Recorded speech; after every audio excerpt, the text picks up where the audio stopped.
तुमने बरसों पहले के मूसा जवारी को फिर से मेरे अंदर जगा दिया असलम, और ये तुमने अच्छा नहीं किया। आज के वक्त पे सिर्फ पैसे की जबान चलती है और वो बहुत है हमारे पास। 24 घंटे अहम है। सावन हमें बहुत एहतियात करती है। सर, इन लोगों को जानते हो एसएचओ? आदत हो गई है इन कानों को आपके ऐसे बुलावे की, लेकिन जिस दिन ये आवाज ना आए सावल बड़ी मुश्किल में होगा। ये लो, आप खुद ही पढ़ लो। मुझे आपसे एक बात करनी थी शहनाज। पिया मेरे दोस्त की क्लाइंट नहीं है। सावल, यूं पीछे से आवाज ना दिया करें पिया जी। तुमने उसे बताया कितना सॉलिड एविडेंस हमारे हाथ लगा है? नहीं, मेरी बात नहीं हुई और ना ही मैं चाहता हूँ।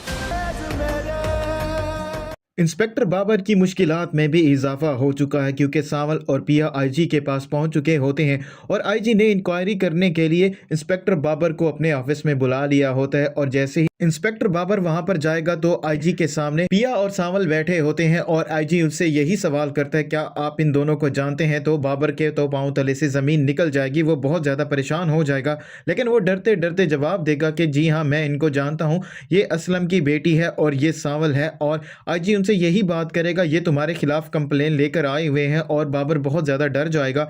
और बाबर ने तो सेठ दाऊद से भी यही बात की होती है कि उसे पिया से सुलह कर लेनी चाहिए, लेकिन उसने ऐसा नहीं किया होता। अब बाबर जानता है अगर उसने अब सेठ दाऊद की कोई भी मदद की तो वो अपने आप को भी नहीं बचा पाएगा। और वहीं दूसरी तरफ सेठ दाऊद की हर चाल उस पर उल्टी ही पड़ रही होती है और उसको ये बात समझ आ चुकी होती है कि पिया अब ऐसे हार मानने वाली नहीं है, इसीलिए वो बहुत ज्यादा गुस्सा कर रहा होता है। इतनी देर में निसार भी वहां पर पहुंच जाता है और जैसे ही वो सेठ दाऊद को परेशान देखेगा तो उससे यही सवाल करेगा कि आखिरकार आप किस बात को लेकर परेशान हैं। तो सेठ दाऊद निसार से यही बात करेगा, मुझे समझ नहीं आती कि आखिरकार ये कबाड़िया चाहता क्या है, मेरी हर चाल मुझ पर उल्टी ही पड़ रही है। तो निसार उसे यही बात करेगा, सेठ आज सिर्फ पैसे का दौर है और हमारे पास पैसा बहुत है, आपको फिक्र करने की जरूरत नहीं है। असलम तो अभी भी कबाड़िया ही है और उसके पास पैसा बिल्कुल भी नहीं है, हम पैसा पानी की तरह बहा देंगे और असलम को और उसकी बेटी को कभी भी नहीं जीतने देंगे। और इतने वक्त के बाद असलम के लिए भी एक अच्छी खबर आई होती है। सावल उसे खबर देने के लिए जाएगा और उसे यही बात करेगा,